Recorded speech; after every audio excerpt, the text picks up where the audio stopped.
আপনি মানে অর্ধ উলঙ্গ অবস্থায় এখানে আসার এভাবে প্রয়োজন কেন মনে করলেন? মূলত কি আপনি ভাইরাল হতে চান কিনা বা ভাইরাল হওয়ার জন্য কি? আসসালামু আলাইকুম রাসেল ভাই, কেমন আছেন? আমি তো আর কুত্তা কাঁপি না। প্রথমেই বলে রাখি, আমি হচ্ছি সাধারণ জনগণ, আম পাবলিক।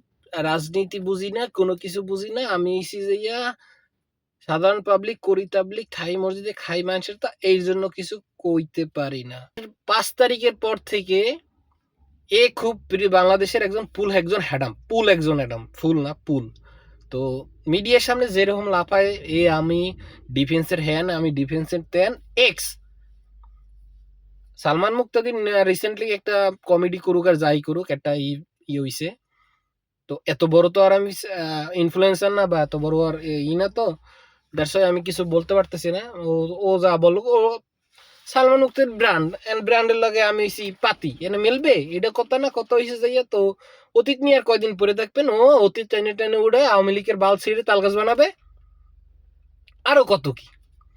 পিরিসপুর বইয়ে নাকি কি বলে বোমা হামলা করতে চাইছে হাসান আব্দুল্লাহর উপরে, ও যে প্রোটোকল দিয়ে আনছে।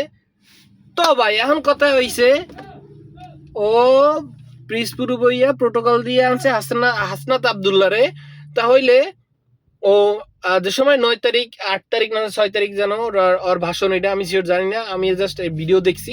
তো ভিডিও দেখে যে আমার কতটুকু মনে হয়েছে, আমার একটা প্রশ্ন, ও যদি জানতো যে হাদি শুট আউট হবে, তা হাদি যখন শুট আউট হবে সবাই জাস্টিস ফর হাদি, আমার নেই কোনো সে নাই, বাট ও যেহেতু জানতে যে হাদি শুট আউট হইতে পারে, বা আর ওর ওর ওরে নাকি শুট আউট করে দেবে, ওর মতো মাসি মুসি কেউ গোনায় ধরে, এরপরও মিডিয়ার সামনে লাফায়, ওটা বিষয় না।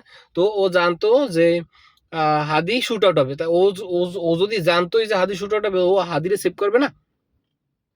আমার কাছে প্রশ্ন এইটাই, ও 9 তারিখে যখন হাদি শুট আউট হয়, ও আইয়া ক্যামেরার সামনে কান দেয়, হসপিটালে যাইয়ে কান দেয়, আহারে আমার ভাই, সো একটু পানি নাই, কোনো কিছু নেই, সব ঢং। ওই দিন নাকি মেট্রো রেল বন্ধ ছিল। আচ্ছা, একটা মানুষ, আমি আমি আমার কত উদাহরণ দেই। আমার একটা বন্ধু বা যা কেন আমার একটা ভাই, ও একটা বিপদে পড়বে, আমি সবকিছু জানি, আমি কি জানি না ওরে বিপদে ফেলামো?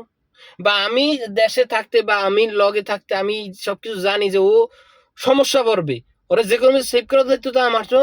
আমার সুদানির ওরে ওরে গরম ডিম দেওয়া লাগে, গরম ডিম। ও তথ্য পাই কই? আচ্ছা, এই একটা ভাইয়ের আছে, আর কি বলে, একটা ভাই একটা কথা বলছে, এও এক্স ডিফেন্স, এটা ডিফেন্সের লোক। তো ভয়েস গুলো শোনেন, তারপর বলতেছি। আমার কাছে যে কি তথ্য আছে সেটা আপনাকে দিতেছি, তার আগে আপনি এই ভিডিওটা একটু দেখেন। অঞ্চলের কি কি ষড়যন্ত্র হতে পারে এই বিষয়ের তথ্য আছে, কাকে কাকে টার্গেট করা হতে পারে এই বিষয়ের তথ্যগুলো আছে। তথ্যগুলো একটু যাচাই বাছাই করি, হয়তো আমার 24 ঘন্টা 40 ঘন্টা সময় লাগবে। আমি এগুলো আপনাদের সামনে ইনশাল্লাহ প্রচার করে দেবো, যদি আমি বেঁচে থাকি ইনশাল্লাহ। বাইচে তুই থাকবি আমি জানি, তুই মরবি না। তোর আমার 24 ঘন্টা লাগবে না, ওর 24 ঘন্টা লাগতে পারে, কিন্তু আমার 24 ঘন্টা লাগবে না। ও ও অনেক কিছু জানে ভাই। সোশ্যাল মিডিয়ার বদলতে আপনারা এই মালটাকে সবাই মোটামুটি চিনেন। হ্যাঁ, তো আপনারা যেটা জানেন না সেটা আমি জানাচ্ছি। এই মালটার আগে রিমান্ডে নেন, নিয়া ওর পিছনে 2টা ডিম ভরে দেন। তারপরে ওর মুখ থেকে কি কথাটা আসবে আমি বলি, আসবে যে ভাই আমি ভাইরাল হওয়ার জন্য আমি এইসব কথা বলছি। যারা প্রশাসনে চাকরি করে, আমি প্রশাসনে চাকরি করছি, আমি জানি যারা প্রশাসনে চাকরি করে তাদেরকে সরকার এমনি এমনি বেতন দেন। হ্যাঁ, তাদেরকে সরকার এমনি এমনি বেতন দেয় না। আর ও তো ওই বিতাড়িত, ও ডিফেন্স থেকে বিতাড়িত, এই মুহূর্তে ডিফেন্সে নাই। সো এত চটং চটং কথা তোমার মুখে মানায় না, কারণ তোমার থেকে আরো বড় বড় ঊর্ধ্বতন মানুষ আছে, ভালো ভালো লোক আছে, ভালো ভালো সোর্স আছে, তারা অনেক তথ্য তোমার থেকে ভালো যায়। তোমার পিছনে যখন 2টা ডিম দেওয়া হবে তখন অটোমেটিক সব ক্লিয়ার হয়ে যাবে। শুনলেন তো ভাই কি কইলো? সরকার তো আর ডিফেন্সের লোকরে বসেই বসেই বেতন দেয় না, আর ওইসে বিতাড়িত। ওই সোদানির পরে এখনো মানুষ মানে কিভাবে সহ্য করে, চুপ করে কিভাবে সহ্য করে, আমি কিছু জানি না, আমার তো মাথায় ধরে না। ওর এত সোর্স কেমনি? ও হইছে এক্স, মানে অতীত।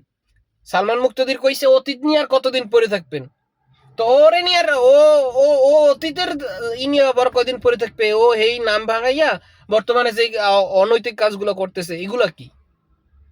এগুলারে মব বলে না? ইলিয়াস বাইনচোদ, পিনাকি বাইনচোদ, সবাই বাইনচোদে মব গৃহের কথা কইলি এই শালায় রাজাকার, এই শালায় আওয়ামী লীগ, এই যে দেশের গণতন্ত্র। তো আমি এত বেশি কথা কথা চাই না, কারণ কথা পেঁচাইতে গেলেই কবেন এই শালায় আওয়ামী লীগের দালাল হ্যান তেন। না বিএনপি নিয়ে কথা কইতাছি, না এনসিপি নিয়ে কথা কইতেছি। আমার কথা হইছে এই সুদানির পরে যত তাড়াতাড়ি সম্ভব আইনের আওতায় আনা উচিত। এই আমার কথা, ও কিভাবে জানলো যে হাদি শুট আউট হবে, ও সব প্রমাণ দেবে। ও 9 তারিখ কেন হাদিবরে সেভ করলো না, এইটা প্রশ্ন সবার কাছে, সব মিডিয়ার কাছে। যদি ভিডিওটা পৌঁছায় বা হয় কারো ভালো মনে কোনো মানুষের চোখে যায়, আমার প্রশ্ন এই চোদানির পরে রিমান্ডে নিয়ে সব তথ্য বাই করা।